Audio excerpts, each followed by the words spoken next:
নমস্কার বন্ধুরা, আপনাদের সকলকে বিশ্বরূপ দর্শনে স্বাগত। দেশ ও দুনিয়ার গুরুত্বপূর্ণ খবর দ্রুত এবং নির্ভুলভাবে পেতে সঙ্গে থাকুন আমাদের ইউটিউব চ্যানেলে।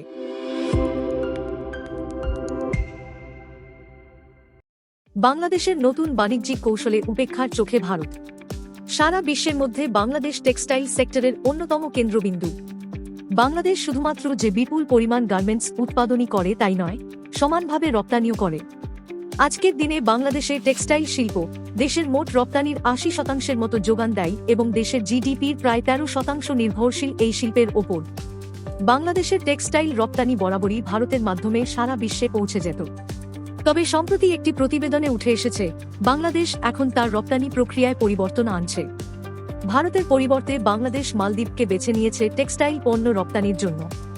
বিশ্বের মানচিত্রে এক অন্যতম পর্যটন কেন্দ্র হিসাবে মালদ্বীপ এবং তার উন্নত সংযোগ ব্যবস্থা এই পরিবর্তনে অনুঘটকের কাজ করেছে। কিন্তু এই পরিবর্তন ভারতের জন্য আর্থিকভাবে ক্ষতির কারণ হতে পারে। এর ফলে ভারতের টেক্সটাইল লজিস্টিক খাতে একটি বড় ধাক্কা আসতে পারে বলে বিশেষজ্ঞরা মনে করছেন।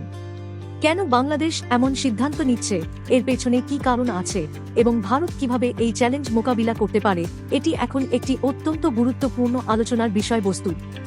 বাংলাদেশ আমাদের প্রতিবেশী দেশ, যা বর্তমানে নানা সংকটে জর্জরিত।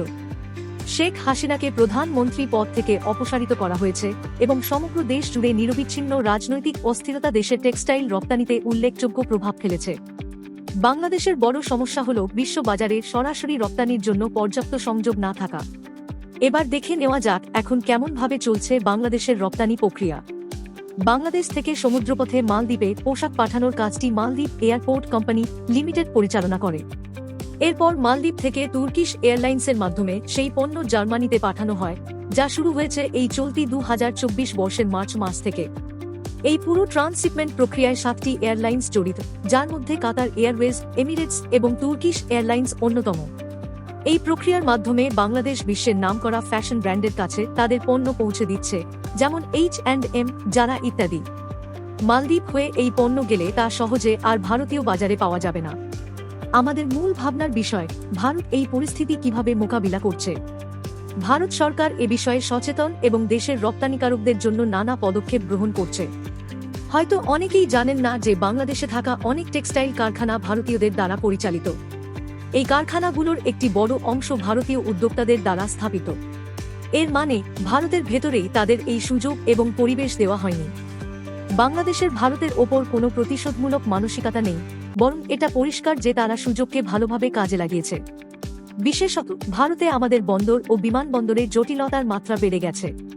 এই জটিলতার কারণে বাংলাদেশ সময়মতো তাদের রপ্তানি করতে পারছে না। এই জটিলতায় তারা অন্য বিকল্প খুঁজবে, যেখানে তাদের পণ্য সময়মতো পৌঁছে যাবে। এই ঘটনার প্রেক্ষিতে বিশেষজ্ঞরা বলছেন, টেক্সটাইল পণ্য অনেকটা দ্রুত পচনশীল পণ্যের মতো। একবার তৈরি হয়ে গেলে এটি দীর্ঘদিনের জন্য সংরক্ষণযোগ্য নয়। আসলে ফ্যাশন প্রতিদিন পরিবর্তিত হয়। আজ যা তৈরি করছেন তা ৬ মাস পরে প্রাসঙ্গিক নাও থাকতে পারে। এর সঙ্গে ঋতুর ভূমিকা গুরুত্বপূর্ণ। ধরুন আপনি গরমকালের পোশাক বানিয়েছেন, কিন্তু সেগুলো পৌঁছাচ্ছে শীতের সময়, তাহলে নিশ্চয় কেউ তা কিনবে না। অনেকেই ভাবতে পারেন যে শেখ হাসিনার বিদায়ের কারণে এটি ঘটছে, কিন্তু তা সঠিক নয়। এই পরিস্থিতি আসলে এই চলতি ২০২৪ সালের মার্চ মাসেই শুরু হয়েছিল। পরিসংখ্যান বলছে, বাংলাদেশ ২০২৩-২৪ আর্থিক বছরে গার্মেন্টসে প্রায় $৪৪ বিলিয়ন রপ্তানি করেছে।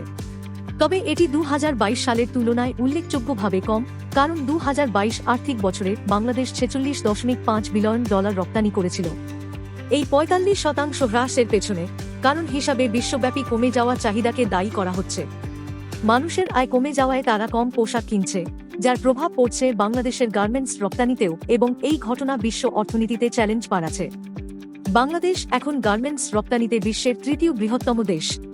প্রথমে রয়েছে চীন, এরপর ইউরোপীয় ইউনিয়ন এবং তারপর বাংলাদেশ। ভারতের পরিস্থিতি নিয়ে বললে, বাংলাদেশ যত রপ্তানি করে পোশাকের, তার অর্ধেকও আমরা সম্ভবত করতে পারি না। এখানে আমাদের একটু ভাবা দরকার ভারতের ভূমিকা নিয়ে। ভারত এখানে প্রচুর পরিমাণে তুলা বাংলাদেশে পাঠায়। ২০২৩-২৪ অর্থবর্ষে আমাদের মোট রপ্তানি ছিল বাংলাদেশে $২.১৮ বিলিয়ন, এর মধ্যে $১.৮৬ বিলিয়ন ছিল শুধু তুলার জন্য। এই মুহূর্তে অনেক সমস্যা থাকলেও কিছু জরুরি পদক্ষেপ নেওয়ার প্রয়োজন। প্রথমত আমাদের পরিকাঠামো এবং ক্ষমতা বাড়ানোর প্রয়োজন, এবং দ্বিতীয়ত আন্তর্জাতিক প্রযুক্তিগত গার্মেন্টস ও টেক্সটাইল মিশন প্রকল্প নিয়ে ভারতকে আরও বেশি করে ভাবতে হবে। তাই দেখা যাক ভবিষ্যতে কি হয়। আপনার মতামত আমাদের কাছে খুব গুরুত্বপূর্ণ। কমেন্ট করে জানান কেমন লাগলো আজকের ভিডিও। আপনার প্রতিক্রিয়া আমাদের আরও ভালো কন্টেন্ট বানাতে অনুপ্রাণিত করবে। সাবস্ক্রাইব করুন, লাইক করুন আর শেয়ার করে আমাদের চ্যানেলকে সবার কাছে পৌঁছে দিন।